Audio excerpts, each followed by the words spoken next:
If you're gonna exact revenge on people, you think you could wear a less obvious t-shirt? I would've gone with the peace sign myself, just saying.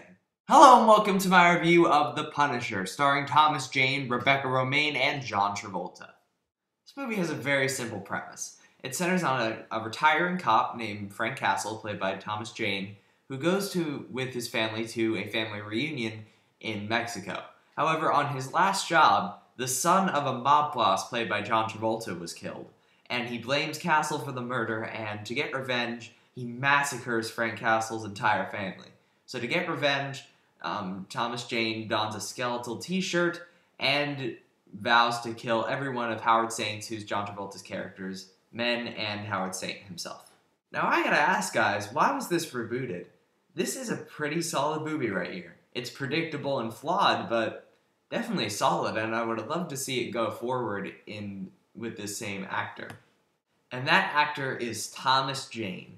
This guy embodies this character. He is great in this film.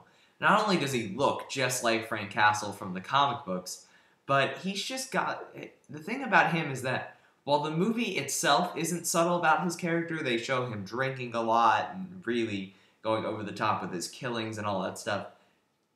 Thomas Jane plays it very, very subtle. He doesn't really go over the top with his pain. He really tries to he keeps it all inside, and then he lashes out huge with these murders. And he gives a really good, subtle performance in this movie, and you love every minute of him. And when he lashes out, man, does he ever!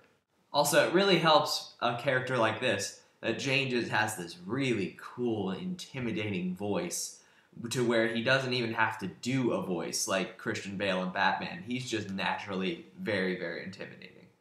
Also, in the villain role, we have a solid, if a little bit over-the-top, John Travolta. I like what he was doing with the character, and I really like the parallel between him and Frank Castle's character of having lost a son.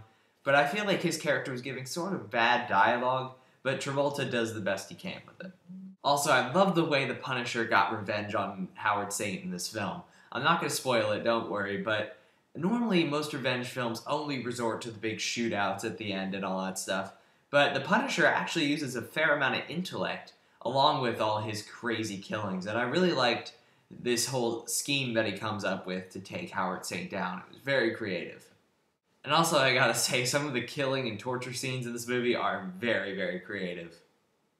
I'll never think of a paper cutter the same way again. But I gotta say, this film has a major identity crisis. It doesn't know whether it wants to be a darkly humorous film or just flat out dark and gothic and cool.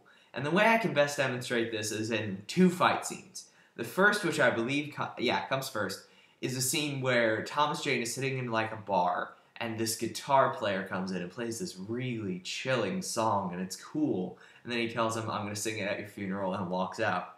And then the guitar player turns out to be a bounty hunter, shoots him up, and they have a car chase, and Thomas Jane kills him in a really cool way. Now that's really cool, and it's dark, and it's kind of like an edgy comic booky style. But then about 30 minutes-ish later, Thomas Jane has a fight with a guy that John Travolta calls the Russian, who's this big, large, like Dolph Lundgren-looking guy who doesn't talk, and he's the typical big thug who goes, "I want to kill you now." And they have this big fight where they're going through walls and breaking things and hitting each other in the face, and it's so silly.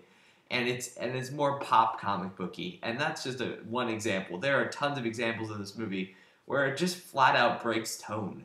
Like there's a couple of characters played by Ben Foster and one other actor whose name I'm blanking on, who live with Thomas Jane. They host an apartment for him, and they're there simply just to be silly comic relief. I never thought I'd ever say that about Ben Foster, but yeah. And I just feel like this movie should have just gone in the dark direction, because that's when it was really, really good.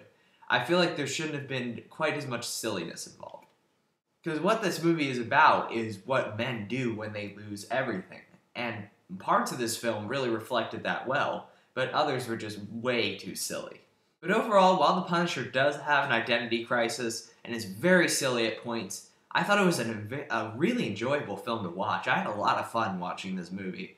And, I mean, I watched it late at night and it kept me awake, which is rare. And I enjoyed it. I gave it a 3 stars out of 4. It's a solid film. If you haven't seen it, check it out. It's one of the more solid early Marvel movies before they really got their stride.